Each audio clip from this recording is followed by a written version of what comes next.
What's up, everybody? Welcome back to the Paranormal Rush Hour. I'm your host, Ryan Rush. And tonight I want to talk to you guys about one of those things that I tend to talk to you guys about. No, seriously. This is one of those things that's kind of going along with the theme I've been carrying on with here lately. It's not a goblin thing or anything like that. It's even a little stranger than that, I believe. But this is about Mount Shasta, the mysterious, paranormal, supernatural, crazy Mount Shasta. Now, Mount Shasta has been, man, it's got a history. That place is just weird. I mean, straight up. Even the Native Americans, they have legends about the spirits and stuff that live up there on Mount Shasta or in Mount Shasta or wherever, on it or in it somewhere, whatever. Anyway, I've got some really cool stuff to tell you guys though. First, I want to get into a little bit of the history of Mount Shasta and the history of Telos and Lemuria. Okay. Anyway, Mount Shasta.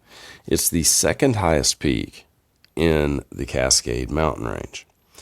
It's a really, really cool mountain. I mean, it looks really cool. It's in Northern California, and it has its summit is like 10,000 feet around there, give or take. And it's not one of those that's crazy hard to summit, I don't think.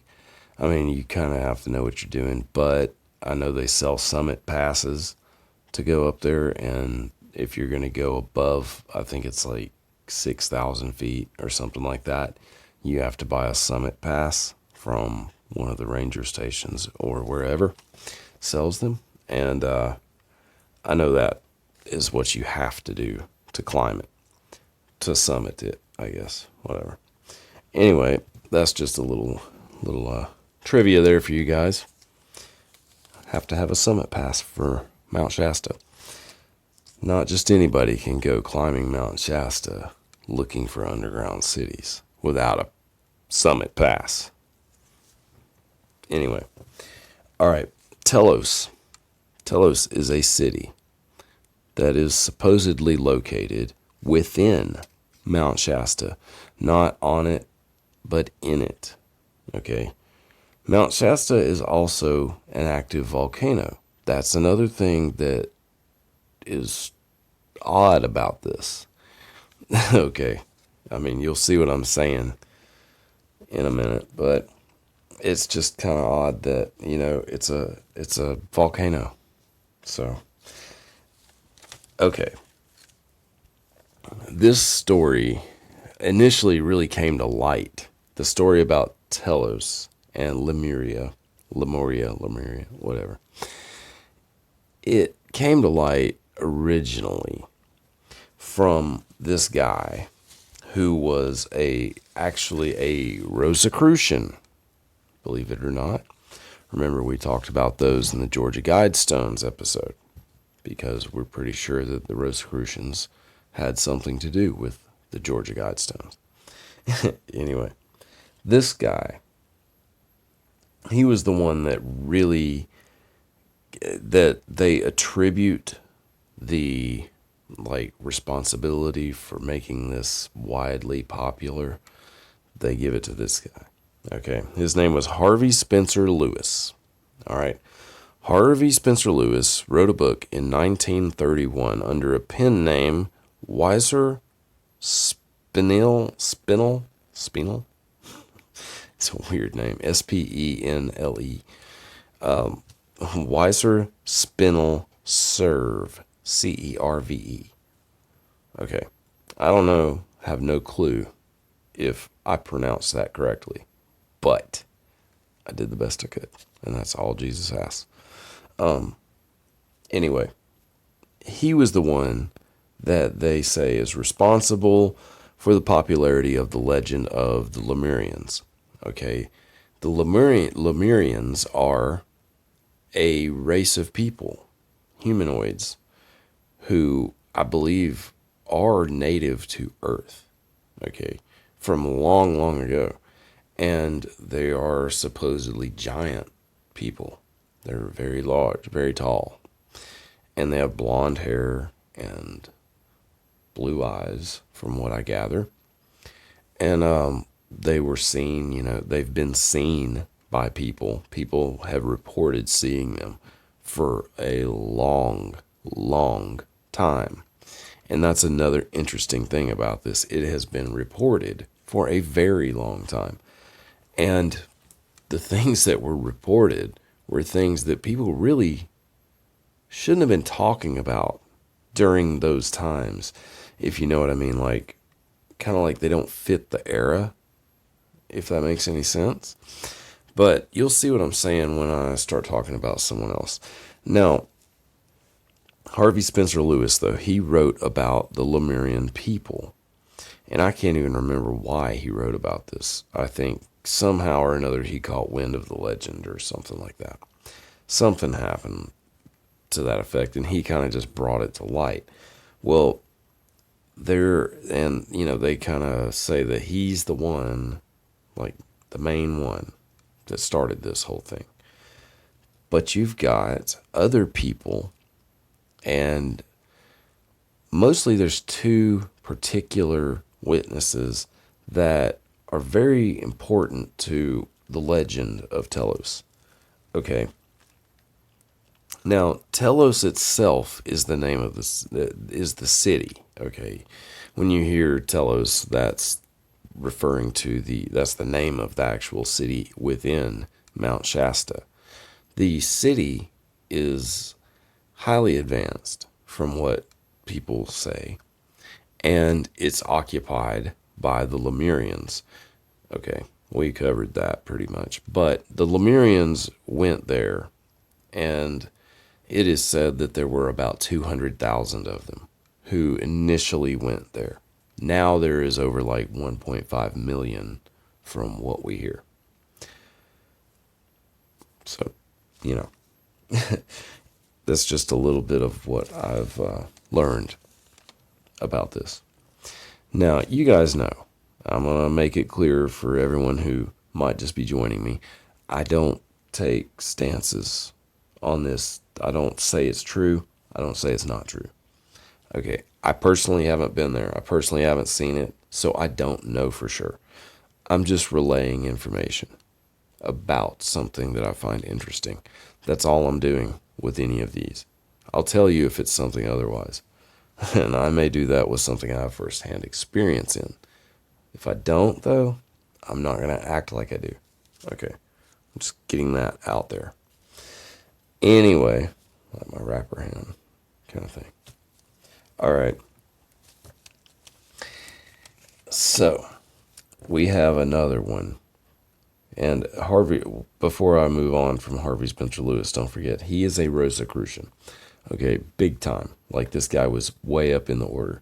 And the book he wrote was actually published by the Rosicrucians. And that's kind of odd to me.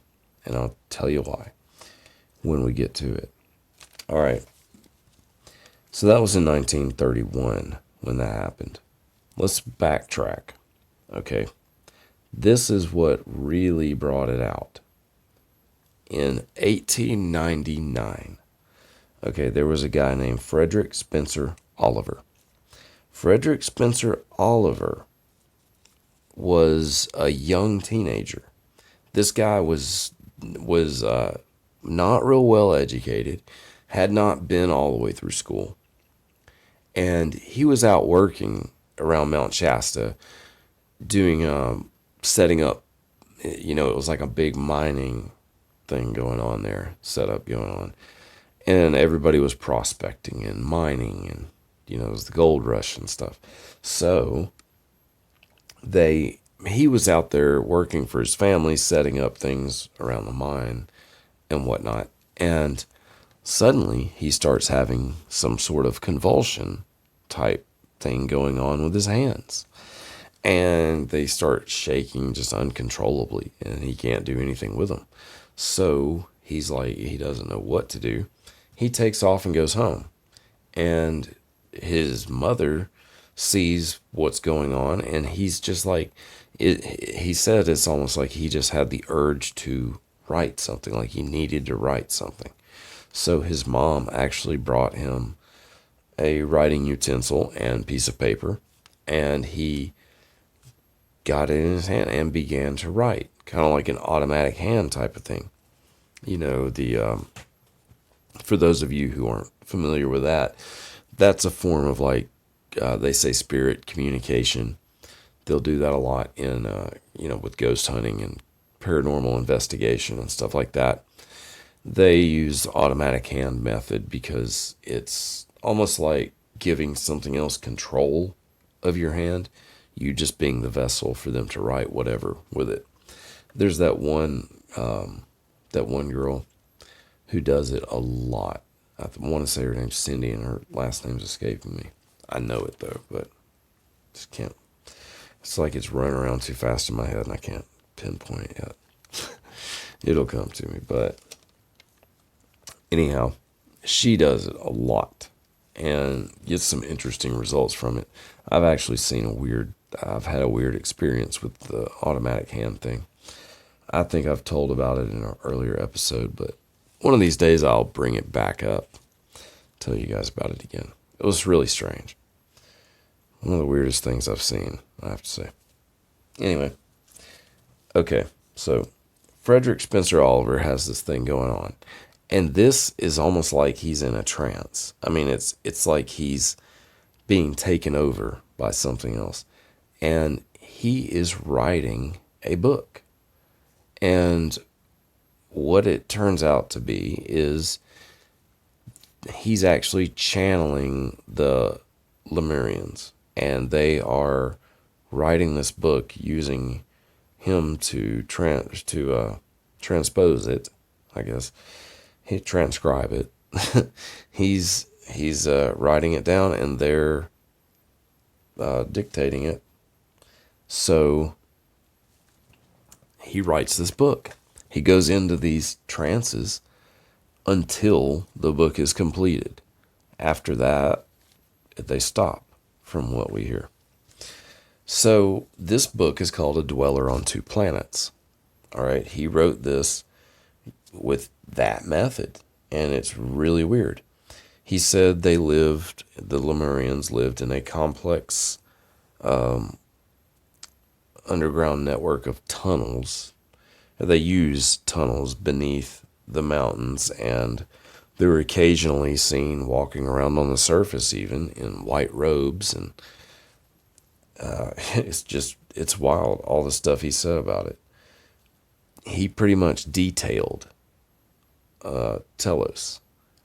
I mean, he said, what it was, what was there, who was there. He went in depth with it, and he's one of the main ones that you can, credit this to, but it's weird. The weirdest thing about Frederick Oliver, okay, is, actually, I think I had it wrong. It was the summer of 1883, I think, is what it was. And I want to say maybe the book was written, I don't know.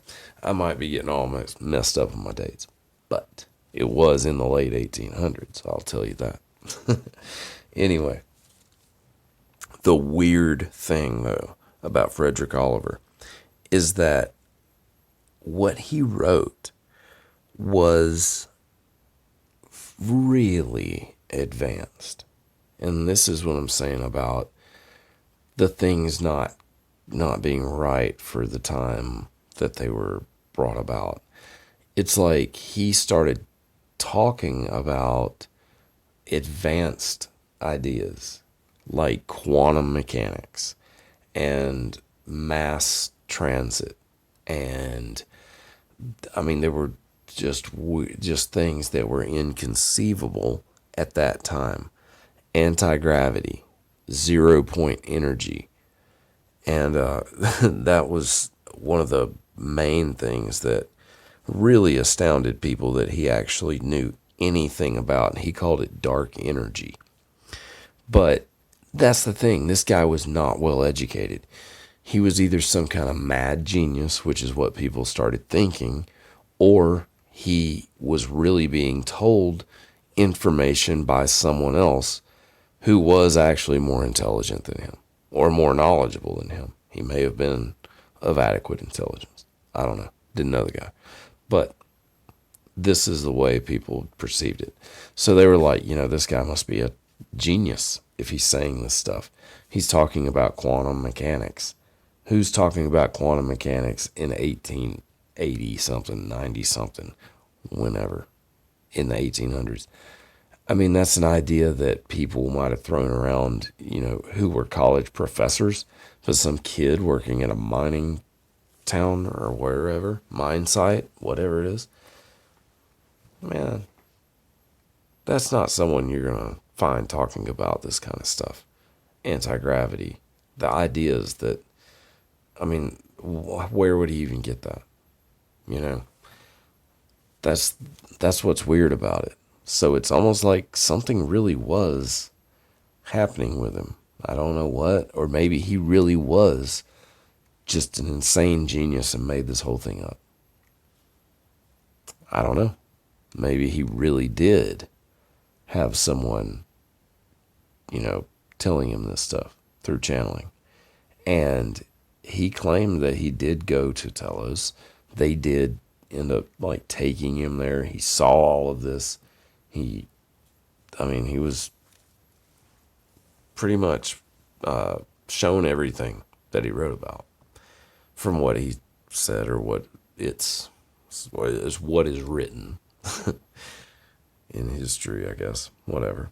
But one of the most interesting things to me that this guy actually talked about was he claimed, and now remember, this is in the 1800s, late 1800s. Okay, this kid claimed that he saw cigar-shaped airships, flying around at great speeds, faster than anything he'd ever seen. Cigar-shaped aircrafts, okay? This is why that's interesting. UFO sightings and stuff, reports and all that, that stuff didn't really start coming around until around the 40s. Okay, we all know when that got big. But, it really wasn't something that people talked about. And the main thing that people saw were flying saucers. It was the flying saucer. That was the spacecraft. No one was talking about cigar-shaped UFOs back then. But this guy was. And you know what the most commonly sighted UFO on Mount Shasta is? The cigar shape. Isn't that weird? What a coincidence, And you know me, how I feel about coincidences. I don't think they really exist. I think there's a reason for things. So, maybe this guy was full on legit, because he said when he went down there, that's what he saw. Well, isn't that just weird? That's one of those things that struck me when I was, finding out about all this. I was like, well, that is very strange. He sees all this stuff, and he's talking about all these outlandish ideas at the time. And he's not any kind of scholar or anything like that. So it's interesting. All right. So that was Frederick Oliver, and that's his contribution to the Telos Lemurian subject. Anyway, and I'd say it was probably a big contribution, because that got a lot of people going on it. That book that he wrote, that I'm pretty sure is what got old what's-his-face Rosicrucian dude, Harvey, going on it. Anyway, All right. There was another guy named J.C. Brown. This is another one of the most well-known, most well-documented cases of someone finding a city under or in Mount Shasta. Now, J.C. Brown was a British prospector. Okay, he was hired by the Lord Cowdrey, I believe that's how you say it, mining company out of London. All right, he went to Mount Shasta prospecting, and he found this opening, which had been covered by boulders and dirt and whatnot. Anyway, they removed all of that, dug it out, and found the opening. All right, there was an opening that went in to this long tunnel type cavern thing that sloped downward, and it went down for 11 miles. Okay, this guy went all the way down there. He just had a feeling there was something he needed to see down there. So he did. He went all the way down there, 11 miles into the earth or into the mountain, whatever. And there was a city down there that he found, remnants of a city where one had been. And this was not some primitive city. He said this was like an advanced ancient culture. So he went down there and said there was all kinds of stuff down there. Gold, there were shields, there were mummies, there were skeletons, all kinds of stuff. He went down there, saw all this, went back up too, and recovered the entrance. Well, he kept going down there though. He continued to go, and he reported that there were rooms down there. Like he went into one room and there were statues in it, giant statues that glowed in the dark, and it had solar images and stuff like painted all over the walls, and it was just really wild, like a worship room or something. Then he said beyond that, there was another room, and it had like skeletons in it. And he said the skeletons, the smallest one was like 7 feet tall, and the tallest one was like 10 feet, around 10 or 11 feet.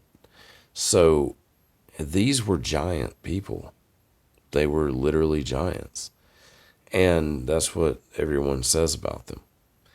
And the room beyond that one contained 2 well-preserved, like mummies, a man and a woman, which he referred to as the king and the queen. They were well-preserved, very well-dressed, had all kinds of jewelry and whatnot on. And anyway, he said that they were like a king and queen, is what the way he felt about it. So, there was all this stuff down there. And Brown, he became really, I guess, obsessed with this. And it caused him to start getting really paranoid and really secretive. Okay, he started like avoiding people and stuff like that. I think like this was really getting to him. So anyway, he said he showed his close friends and his close family, but he regretted it because he felt like they were going to betray him and go down there and take people and stuff like that. So anyway, Brown went to Stockton, I think it was, or Stockton, California. Okay. He decided to go there. 30 years later, after he found this, he decided to go to Stockton, California, and recruit like a group, an exploratory group, to go down there And he told this guy, John C. Root, about it. John C. Root got the people together, and there was a group of about 80 people who were ready to go.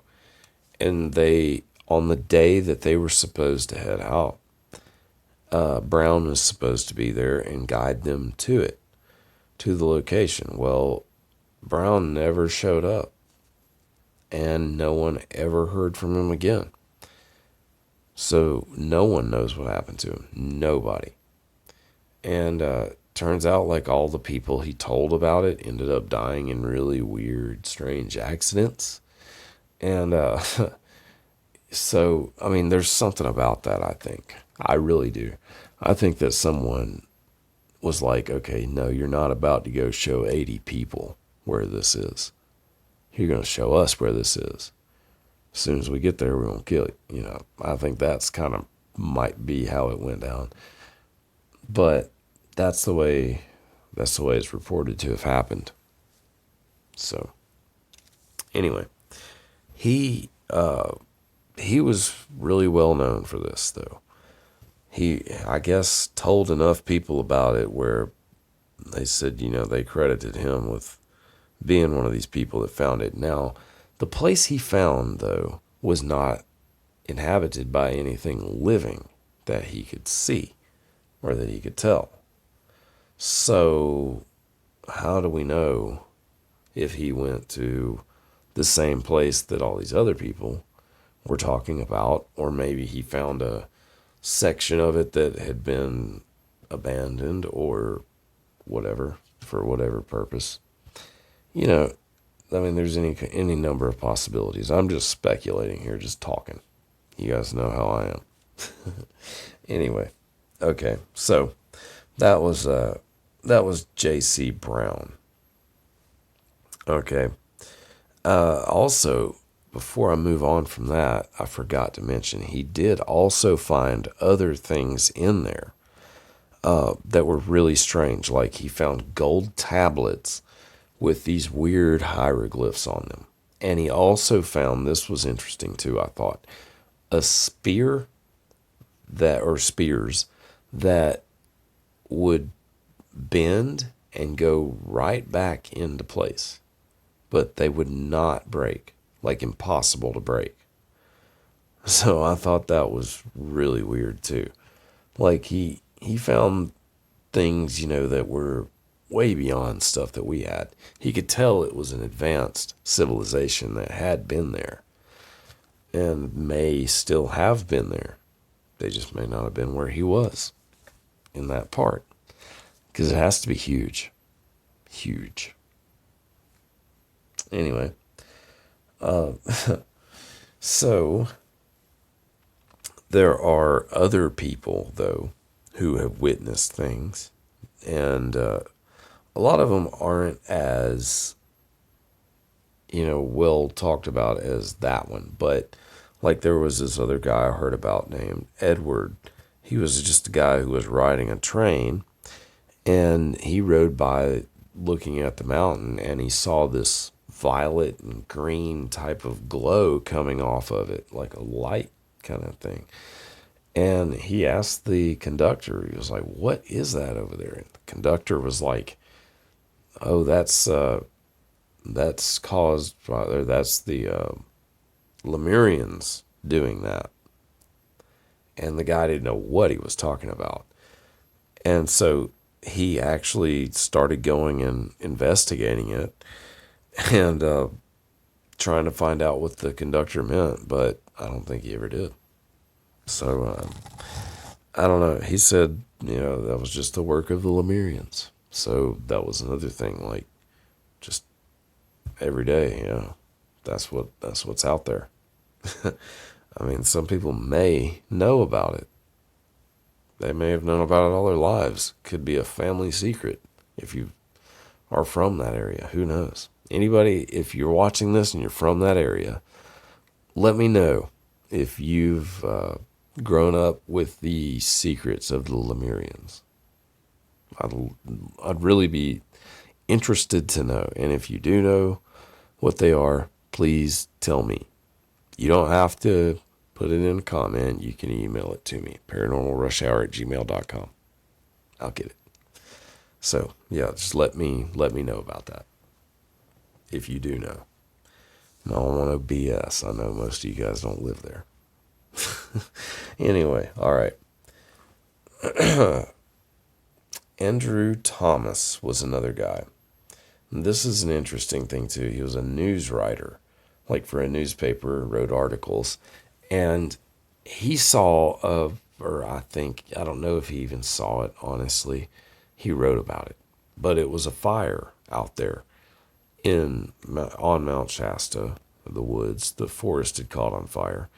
And he wrote about it because there was a fog that came in.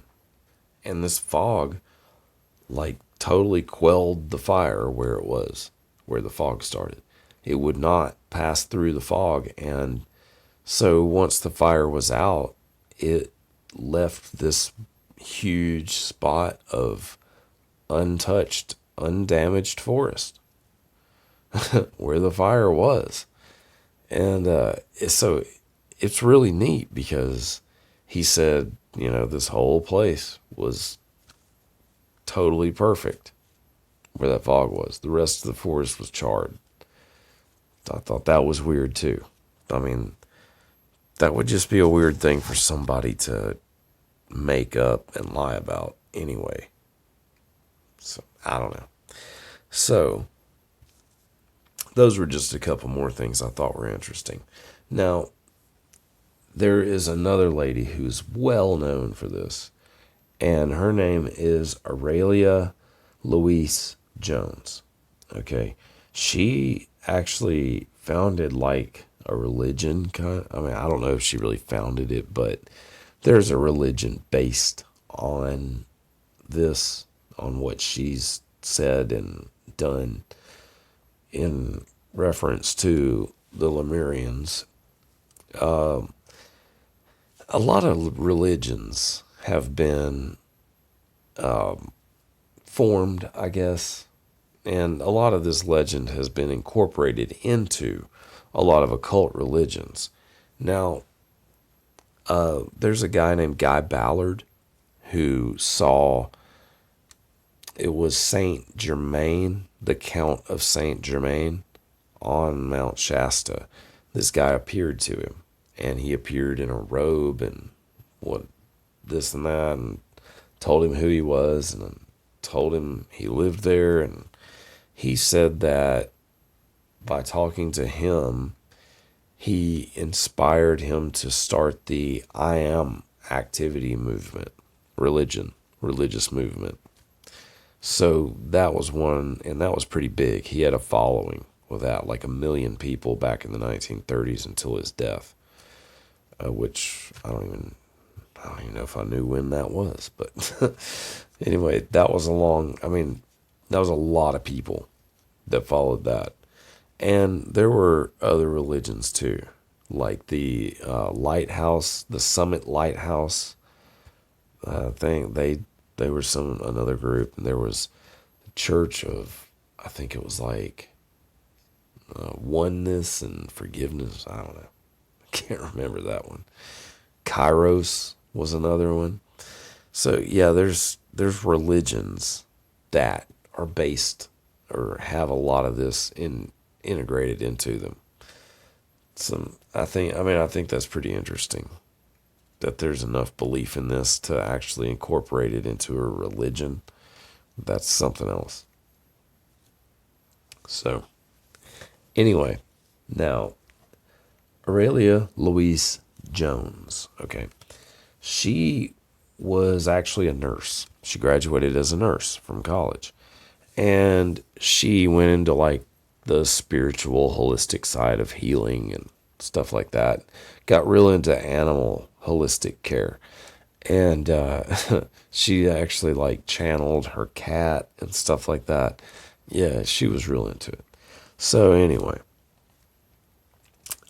this was not that long ago either. This all happened like back in the 90s. Okay, back in like 1996, it was 1997. Yeah. She received a message from there's a priest, like a high Lord Adama is what they say. And Lord Adama is a Lemurian, and I believe he's like a high priest or something like that in the Lemurian city, Telos. And this guy appeared to her and has a few other people. The legend came from several. But she said that he guided her, and he and the Council of Light of Telos guided her to write, well, told her to be prepared to move to Mount Shasta from, I think she was in Montana, and move out there to Mount Shasta to begin and be prepared for a mission with them that would eventually become a major aspect of her life's work. So the following year, in June of 1998, she went out to Mount Shasta. She moved there, and she spent the following 11 years immersed in her mission, I guess. So she published books on Telos and Lemurian teachings, and they were translated into like 20 different languages. Her books are really popular. They're out there. I mean, they're all out there for anybody who wants them. So you all can check them out if you want to know more about this. But she held annual events, sometimes twice a year, up on Mount Shasta. There were like spiritual events where she would guide them with meditation and channeling and stuff like that. Anyway, the religion, though, there's a Telos Lemurian religion that was pretty much based on her books. And I mean, it's even out in like Israel and stuff. People follow her. So that's pretty interesting, I thought. She died in 2009. So, anyway, she was another one, though, that it was worth mentioning because she was very involved in all this. She was from Canada originally, and she did a lot of stuff up there, too, with all of this. She was really into bringing all this to light. And this was pretty recent. You know, she did all of this up until her death. So she was into making people aware and helping them on this path, which I find pretty interesting that someone believed in it that much. So maybe there was something real, some reality to it. I don't know. Anyway. So, let's see here. There is something else I want to read to you guys. All right, there's a couple of other things I want to talk to you about with this because it's really interesting to me. Now, Telos was actually reported to have been made because the Lemurians wanted to preserve their way of life. However, they wanted it to still be concealed because the whole reason that they had to do this was because back when they were, living on the surface, there was supposedly this continent, and it was Lemuria, basically. I think it may have been called something else, but it was a big continent, and it was basically where all the Lemurians were. So there was this one continent. Then there was another continent, another major continent on Earth called Atlantis. Well, Atlantis wanted to help help the lesser civilizations I guess, which would have been like us to them. They wanted to help them along and help them to progress faster than they naturally would by introducing them to heightened technology and, you know, more advanced ways. Well, the Lemurians did not want that. They wanted to let them naturally evolve as a society and advance at their natural own rate. So basically, this disagreement caused a major conflict among Atlanteans and Lemurians. And they both went to war, fighting with each other. And it was thermonuclear war. And they finally saw that they were just doing nothing but blowing each other off the map. So by then it was too late, and they had already demolished their continents and sunk them and messed up the earth or whatever. I don't know, whatever they did. Anyway, the Lemurians decided that they would go and move into the earth. So they went to Mount Shasta, and I believe they chose it because it was like a focal point of energy on the earth. It's one of those specific places. And they went there and created Telos. And they did that and concealed it because they didn't want it interfering at all with the lesser advanced civilizations up on Earth. So they did it to preserve their ideals, basically. So they've stayed hidden. And I believe it's for that reason, that they're not wanting to interfere with us in our advancement. Technologically speaking, I believe they do feel that we need to spiritually advance because they are spiritually advanced beings. They believe heavily in crystals. They use crystals. And it's interesting because it's said that they use them to record things like their messages to us about spiritual, about like oneness and healing and stuff like that, that people can receive through these crystals.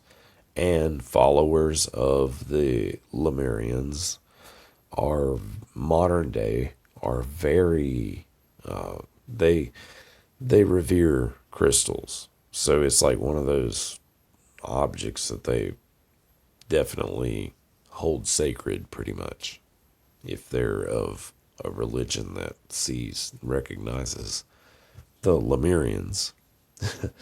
Anyway, so that's pretty interesting, though. And there's a lot to this. I'm telling you guys right now, I could go on for 4 or 5 episodes with this, but I'm not going to. I just realized I didn't change my sign. We'll just go ahead and knock that one off there. Anyway, okay. So,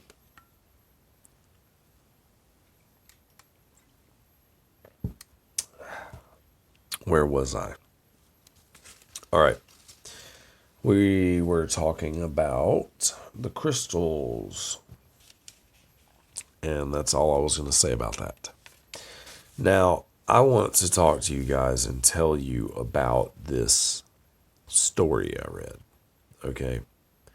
And there's some interesting things with these stories. One of these stories, and I will read you some of it. Okay? I will definitely read you some of it. All right? This is interesting. It's very interesting. And it's kind of long. I'm not going to read all of it, but I will link it in the description for you guys. And I'll put images that I found, too, that are pretty interesting of some things on the end of the episode for you so that you can get some visuals of what I'm talking about. Anyway, this is the story of Basically, it's a woman's description of her visit inside the mountain, Mount Shasta. And she just says her name is M. And she wrote this to a certain person who has this blog, and he shared it. So, let's start from M. Sorry, I keep hitting that. From M. Okay. The Mount Shasta story begins 6 months prior to my being taken inside the mountain.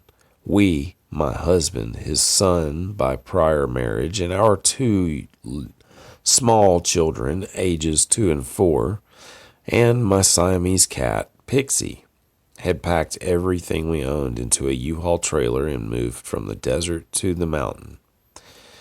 A friend of ours and his family had preceded us by about a week, and when we arrived at Mount Shasta, we dropped the U-Haul at his place and headed up the mountain to camp overnight. We stopped at one campground and got out to set up camp. The energy of the campground just didn't feel right, so we got back into our truck, headed further up the mountain. Sorry, guys. That one got me. Okay. Headed further up the mountain. We turned into Panther Meadows and decided to camp there. As we unloaded the truck, I discovered my Siamese cat was gone. I was devastated. We went back to the first campground but couldn't find him. I called and called, but to no avail. We went back to Panther Meadows and spent the night. It was really cold as it was the spring of the year, and we had really nice fire going to stay warm. I put the boys in the back of the pickup. We had homemade camper shell on it, which kept out the chilling wind. Packed them in lots of blankets so they stayed toasty warm.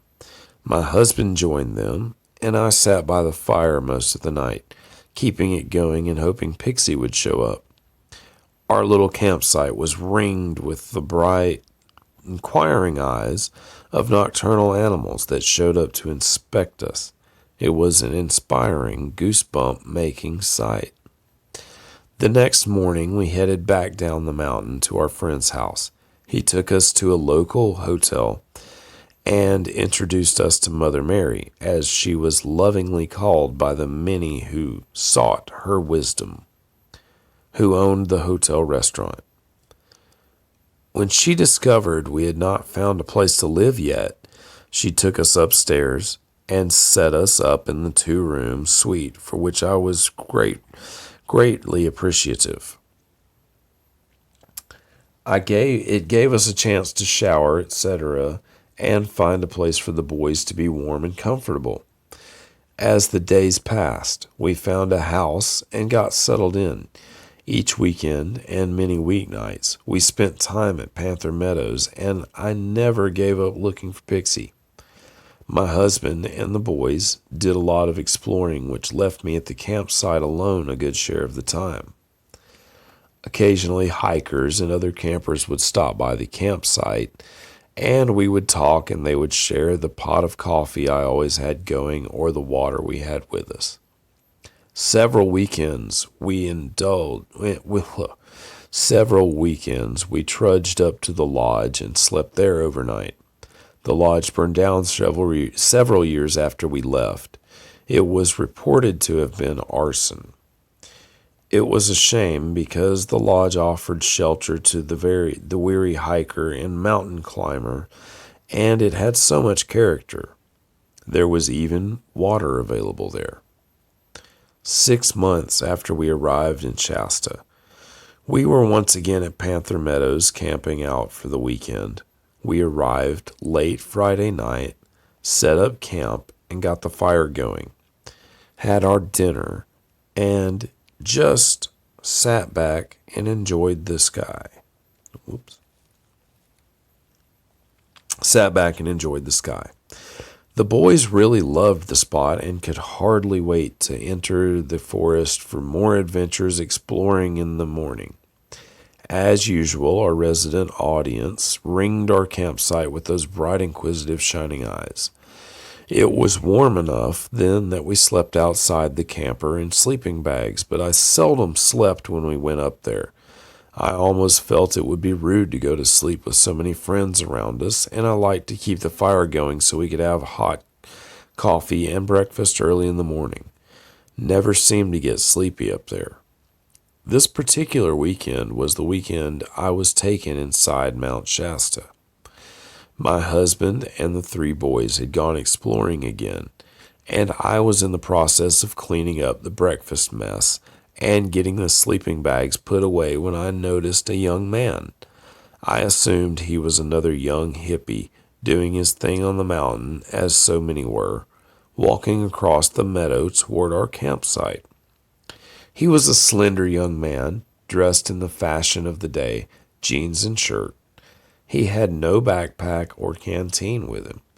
I thought he must have a campsite nearby and left his things there while he did a little exploring close by.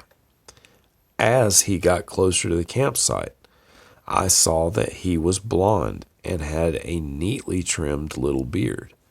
I chuckled to myself because he didn't appear old enough to be able to grow a beard. He stopped a short distance away and asked if it was okay if he might have a cup of the coffee he had been smelling all morning. I laughed and invited him to the campsite and got him a cup of coffee.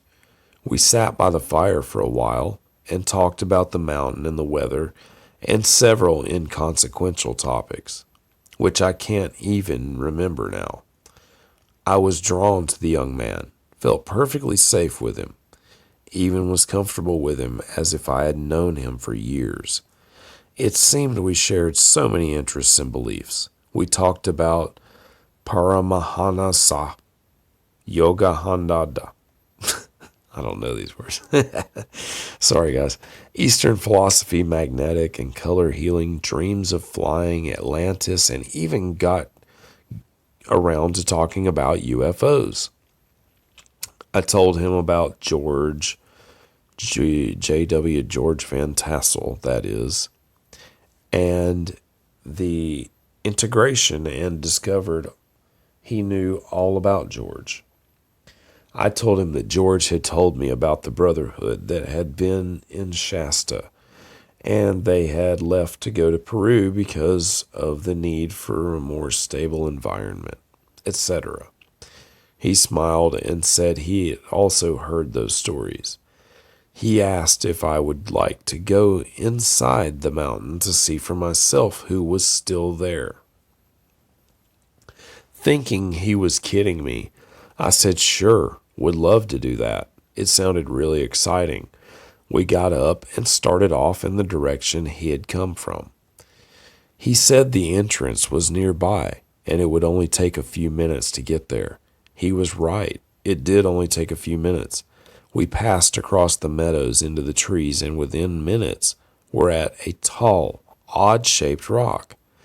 I would guess it was probably 10 feet high and 5 feet across. The front of the rock was flat, and the limbs of the nearby trees partially hid it. The top of the rock slanted down to the ground in the back so that it looked like a lopsided triangle. A side view looked something like this. I'll show you guys what it looked like. That. Like that. And then she said like that. This is the front of the rock. And like that, it goes further out. I guess that's how it's opening. Now, she's telling you exactly where this is. Okay, if any of you live there, go to Panther Meadows. Go down and find this rock. Triangle, lopsided triangle, rock. Okay, she told you exactly where this door is. Don't know if you'll be able to get in, but that's where it is. So go there and tell me what you find. Please email it paranormalrushhour@gmail.com. All right. I remember that the ground around it was very hard compared to the softer ground we had walked on to get there. There was not the layer of fallen needles, etc., to cushion our step. He walked up to the door and touched it. It swung open inwardly at his touch. He monitored to me, motioned me to follow him, which I did. I marvel now that I was not in the least bit afraid to go with him, nor did it even occur to me not to go with him. As I went through the open door, I saw a set of 7 steps that went down to a small landing and then continued down the right of the landing. There was a slightly damp, musty smell, not unpleasant, but indicating that we had entered an area that was not often graced with the presence of fresh air. It was obvious we were inside a mountain, for the walls were stone. We reached the landing, and I paused to look around. I saw that we were in a small, barren room, which gave me the feeling we had entered an entryway or foyer. The room was bathed in a soft light from a source I could not identify. There was no evidence of lamps or bulbs or indirect lighting. We descended to the floor of the room, and the young man walked to the far wall, touched it, and a door opened. The door had not been visible from the landing. It blended into the wall in such a manner that if you didn't know exactly where it was, you would have no idea that a door even existed. I followed him through the door and found myself in a very large, high-ceilinged stone room. This room was also well lit, with light from an undetermined source. As we walked across the room to what appeared to be a large hallway, I saw there were a number of entryways around the room, each of which appeared to have a large hallway leading from it. We walked to the far side of the room and continued down the hallway. Perhaps passageway would be a more accurate description. The passageway led us to another large room. This room had furniture and large glass enclosed cases. He took me to the cases and pointed to some pieces of flat stone. As I got closer to the cases, I saw that there was some form of printing on each stone. I could not recognize the language. I turned to ask him what the stones represented, and before I could ask, he smiled and said, "You have no memory now, but these are the sacred tablets that you and your co-workers spirited out of Atlantis as the floodwaters rose to destroy the land." He went to explain that was not sure who he meant as we, at the time, had taken the tablets to a cave and hidden them. And I'm going to skip what she saw in her mind while she was doing this.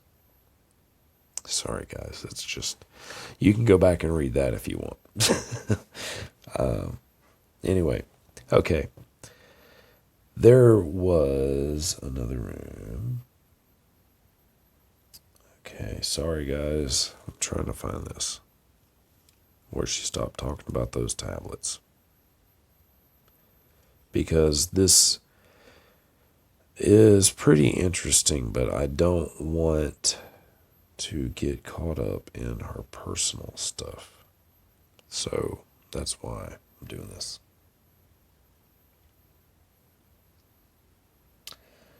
Okay. There was little activity in this room. There were a number of backless benches which sat in front of each case. I had the same feeling in this room as I had visiting a museum. At this point, I realized I didn't know what to call him. He had not given me his name. I asked him what his name was, and he said I could call him Mikkel. Mikkel motioned for me to follow him again, and we entered another room. By the way, the museum room and this room are what I would say were fairly normal rooms. The ceilings were probably only 15 feet high, and the walls were covered with some material that almost appeared to be metal. except I didn't feel the coldness that I do when I am around metal, if that makes any sense to you. The floors were very smooth, have no idea what the covering was, and it was shiny. The second room contained 7 large upright cylinders. I would guess they were each probably 10 feet high and 4 feet across. Again, I don't know the material they were constructed from, although it appeared to be glass. I don't think it was. The cylinders were filled with a liquid substance, looked like a gelatinous consistency, and each had a beam of light shining down from the top. The liquid substance was a different color in each cylinder. The colors appeared to match pretty much the colors we have designated for the 7 major chakras. In this room, there were a number of people. To me, they appeared to be as human as I am, working around the cylinders. They were each placing small pieces of paper, at least it looked like paper, on the various colored cylinders. I saw that each attachment had a writing on it. Mikkel explained that they were working healing on various individuals and on Mother Earth herself. They would inscribe the attachment or attachments, if a combination of colors was required, with the name or location that required healing. The attachments would assume the color of the cylinder as the healing energies were dispersed. When the attachment attained the exact color of the cylinder or the exact hue required by the inscription, it would dissolve. We watched them work for a while, and Mikkel suggested I might like to enter into a study of color healing. I agreed that perhaps I would. As we left the healing room, Mikkel looked at me and said, "Your family is returning to the campsite. We had best return also." We left the same way we had entered. When we were once again in the forest, Mikkel said, "We will meet again, for there is much more for you to see and remember. Be careful returning down the mountain. Drive slowly, and you will discover something dear to your heart." Mikkel did not return to the campsite with me. He waved and returned to the mountain entrance. Now, that was really interesting, I thought. Okay, this is a very, very, very detailed story. And the details are weird because if she made this up, she is really good at writing and should be a professional author, I would say. My voice is going on me now. I think I've been talking a really long time. Sorry, guys. Anyway, I'm going to read the first part of this third part here because it explains something that he was talking about in the end when he said, "Drive slowly and you'll see something. You'll discover something dear to your heart." Anyway, I'll just read this first part. Then if you guys want to read more of this, I will link it for you in the description. And you feel free to read it as much and many times as you want. I made my way back to our campsite and got there just a wee bit before my family. The fire had died down, although the coffee was still hot. My husband and I had a cup of coffee and decided to head back down the mountain before it got dark. I had not mentioned my previous little jaunt into the mountain, nor did I mention this one. As we wound our way down the mountain, I told him to drive slowly because I wanted to breathe in the coming of evening in the forest. He was agreeable, and we went slowly around the many curves. As we rounded one rather large curve, there was a big buck standing in the middle of the road. My husband slammed on the brakes, and we came to a complete halt because the buck was not moving. I saw a small movement out of the corner of my eye, and as I turned my head to see what it was, I saw my pixie. He was cowering in the ditch. I jumped out of the truck and the squeaky door and sudden movement scared him. He took off up the embankment. I followed, stumbling over the loose rocks and getting a handful of stickers in my hands as I clambered up the embankment. I followed him through the trees, calling his name as I ran. We were in a marshy area, and I found myself sloshing in water up to my ankles. The thought of the possibility of getting snake bit or falling into quicksand flashed through my mind, but I quickly dismissed it. After following him for some distance, I stopped and began calling his name over and over. It was getting dark in the trees, and I was having trouble seeing my way. Finally, I heard a plaintive cry, and I knew he was beginning to associate with the sound of my voice and his name. I kept calling his name and slowly inched my way toward the sound of his cries. I found him crouched down in a small opening. I stood very still and then crouched down to the ground and held my arms out to him. I kept talking to him, and he finally came to his feet and very slowly and cautiously approached me. When he got close enough, I reached to pick him up, and he let me. I was crying, and he was crying. I turned to make my way back to the truck, hoping I was going in the right direction. After walking for several minutes, I was able to let out a sigh of relief, for there in front of us was the road, the truck, and damned if the buck wasn't still standing there in the middle of the road. We'll stop that one there. So anyway, like I said, if you guys want to read any more of M's story, which it is interesting, very interesting and very detailed, I will link it for you in the description. So check that if you want to go and read it. There's like 6 parts to it, and I read 2.5 of them just now. So anyway, except for the part where she talked about her personal flashbacks or whatever she was experiencing there.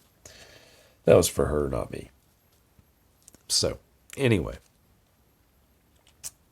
that was pretty interesting. Now, there are some other really weird things that have happened on Mount Shasta also. Like one encounter with this guy, and I don't know what his name is. I don't think anyone does. But it said that he was missing for like 2 weeks, and he was on the PCT, the Pacific Crest Trail. And he was hiking and heard a woman singing. So he went off trail to see if he could find where the singing was coming from. And he said he like blacked out. And the next thing he knows, he wakes up in this really big cave and he's completely naked. And he says this woman approaches him, and she's really tall and beautiful and has really unusually bright blue eyes, like glowing blue. And he says that she gives him a gift and like some information or some secret information. And he does not divulge that to anyone, nor does he talk about what the gift is. So I thought that was kind of weird. Like he wouldn't tell the cops or anything. But this guy showed us back up after 2 weeks. And after that, after he comes back or whatever, he changes his name. And he changes it to Lord Kalki. Okay, Kalki. Kalki is the 10th avatar for one of the Hindu religion, I think it is. One of the gods in the Hindu religion. Yeah. It's like the 4th avatar for that. So, I don't know, man. I thought that was kind of weird. You know? This guy changes his name after this weird encounter with this chick. I don't know. But there is also a story of a mountain spirit that is this woman who inhabits Mount Shasta. or lives on Mount Shasta. So I thought that was weird too. You know, I don't know, Lord Kalki. 10th avatar is the god Vishnu. That's who it is, Vishnu. And the avatar, of course, is the way it would appear if it is here on Earth in a physical form. So Kaki is what that would be. Kalki. Some weird stuff. Another one that's weird that a lot of you are probably familiar with is actually the missing 411 case of the robot grandma. That case is really weird, and it happened right at Mount Shasta. So, for those of you who don't know about it, what it was is a 3-year-old boy went missing up camping with his parents up on Mount Shasta. Okay, they were up there, and he just like all of a sudden wasn't there. Like he vanished almost. And there were people around and everything, they said. Well, this was about 6 p.m. when this happened. And they ended up searching around for a few hours and talking to other campers and stuff. And then they called the police and the Forestry Service and all them. And they come out and start searching also. So about 5 hours later, they find the kid. And he's like underneath a bush right beside a trail, literally right beside a trail that they had been walking on. The searchers had been using already. They had walked it a few times. So it's another one of those things. Well, he ends up telling his grandma a little while later, like a few weeks later. He starts talking to his grandma and telling his grandma that he does not like the other Kaki, or no, what is it called? Cappy. That's what he called her, Cappy, because her name was Kathy. And I guess he didn't say it. He said Cappy. So yeah, he told her he did not like the other Cappy. And she said, "What do you mean, the other Cappy?" And he said, "Well, you know, when I was missing out in the woods, when I got lost in the woods." He said that the other grandma grabbed me and took me to a creepy place. She's really a robot. He said it was in a cave with spiders, and there were purses and guns. And I was too scared to touch anything, but when she climbed a ladder, the light made her look like a robot. And she was sparkling all over. There were other robots too, but they didn't move. She made me lay down to look at my tummy. Then she tried to get me to poop on a sticky paper, but I couldn't go. She told me that I am from outer space, and they put me in my mom's tummy. Then she took me back to the river and told me to wait under the bush until someone found me. And he said, she had your same hair, your feet, and even your face. Even your face. And she got the idea that he was talking about a hologram because of how it sparkled. And it was really weird, though, because, well, she called her son, which was his father, and he said that he had heard the same story from him weeks prior. Well, she started telling him she would have dismissed the story completely as an overactive imagination of a 3-year-old who was maybe more advanced for his age, considering the story he told. That's pretty pretty complex thing for a 3-year-old to think up on his own. Trust me, I have one. Anyway, Okay. But she said that she would have dismissed it as that if it hadn't been for this weird thing that happened to her the year before when she was camping like in the exact same place, pretty much, at the Fowler's Campground in McLeod, California, while camping in the same area. She woke up face down in the on the ground, had been pulled out of her tent, and actually like out of her sleeping bag too. Pulled out of her tent, out of her sleeping bag, laid face down on the ground, had a puncture wound in the back of her neck. Okay. And she didn't know what this was. She started feeling really violently ill and started feeling just emotionless. And she said she was really sick. And she thought that she had gotten bitten by a poisonous spider or something like that during the night.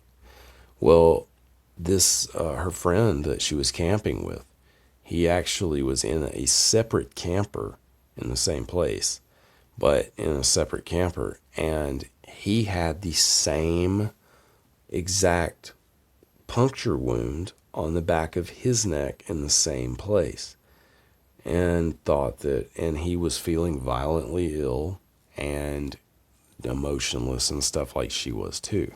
So it was a very weird thing. And so they both had the same thing. Both of them think, well, I mean, isn't that weird? They both got bit by a poisonous spider in the same place. They thought that was strange too. So I don't know. I mean, that's just weird. And it was in the same place that this happened to her grandson. And she said the only strange thing that they saw that night before this happened was there were red glowing eyes looking at them in the woods around the campsite. So I thought that was really weird, especially after the last episode where I was talking about those two stories where the people were saying that they had whatever this was they encountered had red eyes. So what's out there? I mean, is that not weird? There's a lot of this red-eyed stuff that I've heard about, and none of it ever seems too cool. That's one thing that I can say I've heard about. But another thing that makes this really weird for me that I can relate this to is that story, and I'm probably going to tell this again pretty soon, but it was that one about the guy who went to the jungle, and his friend, they thought, almost got taken. He had gotten those weird scratches, that weird scratch on his leg, and got deathly sick that night. Like, they thought he wasn't going to make it. Like, he was that sick. And then all of a sudden just snapped out of it and he was better. Like once morning came or something. It was weird. But that's kind of what this reminded me of when I've read about this before. And this is a well-known case. Like, the kid's dad called David Politis and told him about this because he knew of the work he was doing and thought that he would be interested in hearing about this case. Even though his son was only missing for like 5 hours, it's still one of the few cases that anyone ever has told anything about. And, that's a pretty fantastical thing for a 3-year-old to come up with on his own. So, you know what I mean. Like I said, that's pretty complex for a 3-year-old to think up. And they're not usually that detailed in thinking about things from outer space, putting them in their mom's tummy and stuff. That kind of stuff, Anyway, I guess that's about it, guys. I've talked long enough. So leave me a comment. Let me know what you think. And I'm telling you, there's some weird stuff in this world, and I'm about ready to get off the topic of underground secret stuff. So anyway, the next one might be a little different. Yeah, I'm thinking of changing it up a little bit next time. Anyway, I really appreciate everybody watching. I really do, you guys. You're the best audience I could have ever asked for. And I'll be back with you guys really soon. The 21st is my birthday, so I probably won't be uploading then. But I'll definitely be uploading another time this week. For sure. At least one. So be on the lookout. Anyway, everybody, thank you so much. And take it easy. Stay safe. And I'll see you guys really soon.